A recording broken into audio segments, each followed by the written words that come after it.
Deux Rois au chapitre 25. La neuvième année du règne de Sédécias, le 10e jour du 10e mois, Nebuchadnezzar, roi de Babylone, vint avec toute son armée contre Jérusalem. Il campa devant elle et éleva des retranchements tout autour. La ville fut assiégée jusqu'à la 11e année du roi Sédécias. Le 9e jour du mois, la famine était forte dans le pays. Il n'y avait pas de pain pour le peuple du pays, alors la brèche fut faite à la ville, et tous les gens de guerre s'enfuirent de nuit par le chemin de la porte entre les deux murs près du jardin du roi, pendant que les Chaldéens environnaient la ville. Les fuyards prirent le chemin de la plaine, mais l'armée des Chaldéens poursuivirent le roi et l'atteignit dans les plaines de Jéricho, et toute son armée se dispersa loin de lui. Ils saisirent le roi et le firent monter vers le roi de Babylone à Ribla, et l'on prononça contre lui une sentence. Les fils de Sédécia furent égorgés en sa présence, puis on creva les yeux de Sédécias, on le lia avec des chaînes d'airain et on le mena à Babylone. Seigneur, on voit combien Jérémie, Seigneur, le prophète, avait pourtant prévenu Sédécias, Seigneur, de se rendre, car c'était conduit par toi. Il a refusé, et on voit combien la sentence est très grave pour Sédécias. Amen. Le 7e jour du 5e mois, c'était la 19e année du règne de Nebuchadnezzar, roi de Babylone. Nebuzaradan, chef des cartes, serviteur du roi de Babylone, entra dans Jérusalem, il brûla la maison de l'Éternel, la maison du roi et toutes les maisons de Jérusalem. Il livra au feu toutes les maisons de quelque importance. Toute l'armée des Chaldéens, qui était avec les chefs des gardes, démolit les murailles formant l'enceinte de Jérusalem. Nebuzaradan, chef des gardes, emmena captifs ceux du peuple qui étaient demeurés dans la ville, ceux qui s'étaient rendus au roi de Babylone, et le reste de la multitude. Cependant le chef des gardes laissa, comme vignerons et comme laboureurs, quelques-uns des plus pauvres du pays. Les Chaldéens brisèrent les colonnes d'airain qui étaient dans la maison de l'Éternel, les bases, la mer d'airain qui était dans la maison de l'Éternel, et ils en emportèrent l'airain à Babylone. Ils prirent les cendriers, les pelles, les couteaux, les tasses et tous les ustensiles d'airain avec lesquels on faisait le service. Le chef des gardes prit encore les brasiers, les coupes, ce qui était d'or et ce qui était d'argent, les deux colonnes, la mer et les bases que Salomon avait faites pour la maison de l'Éternel. Tous ces ustensiles d'airain avaient un poids inconnu.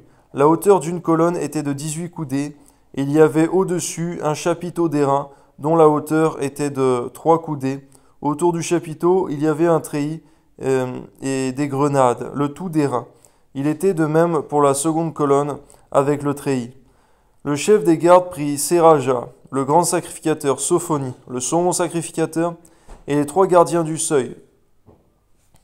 Et dans la ville, il prit un eunuque qui avait sous son commandement les gens de guerre, 5 hommes qui faisaient partie des conseillers du roi et qui furent trouvés dans la ville, le secrétaire du chef de l'armée qui était chargé d'enrôler le peuple du pays, et 60 hommes du pays, 60 hommes du peuple du pays qui se trouvèrent dans la ville. Nebuzaradan, chef des gardes, les prit et les conduisit vers le roi de Babylone à Ribla. Le roi de Babylone les frappa et les fit mourir à Ribla, dans le pays de Hamath. Ainsi Juda fut emmené captif loin de son pays, et Nebuchadnezzar, roi de Babylone, plaça le reste du peuple, qu'il laissa dans le pays de Juda sous le commandement de Guédalia, fils d'Achikam, fils de Shaphan. Lorsque tous les chefs des troupes eurent appris, eux et leurs hommes, que le roi de Babylone avait établi Guédalia pour gouverneur, ils se rendirent auprès de Guédalia à Mitzpah, à savoir Ismaël, fils de Netania, Joshanan, fils de Karéach, Séraja, fils de Tamoumet, de Netopha, et Jaazania, fils du Maacatien, eux et leurs hommes. Guédalia leur jura, à eux et à leurs hommes, et leur dit, « Ne craignez rien de la part des serviteurs des Chaldéens, demeurez dans le pays, servez le roi de Babylone, et vous vous en trouverez bien. » Mais au 7e mois, Ismaël, fils de Netania, fils d'Élishama de la race royale, vint accompagné de 10 hommes, et ils frappèrent mortellement Guédalia, ainsi que les Juifs et les Chaldéens qui étaient avec lui à Mitzpah. Alors tout le peuple, depuis le plus petit jusqu'au plus grand, et les chefs des troupes se levèrent et s'en allèrent en Égypte, parce qu'ils avaient peur des Chaldéens. Garde-nous, Seigneur, de fuir en Égypte, Seigneur, lorsque ça va mal. Et spirituellement, aujourd'hui, Seigneur, fuir en Égypte, ce serait comme peut-être retourner dans le monde. Dès lors, Seigneur mon Dieu, que nous éprouvons des difficultés en Christ, mais garde-nous de cela, Seigneur, car la fin de cela, c'est la perdition. et le choix est vite fait. Amen.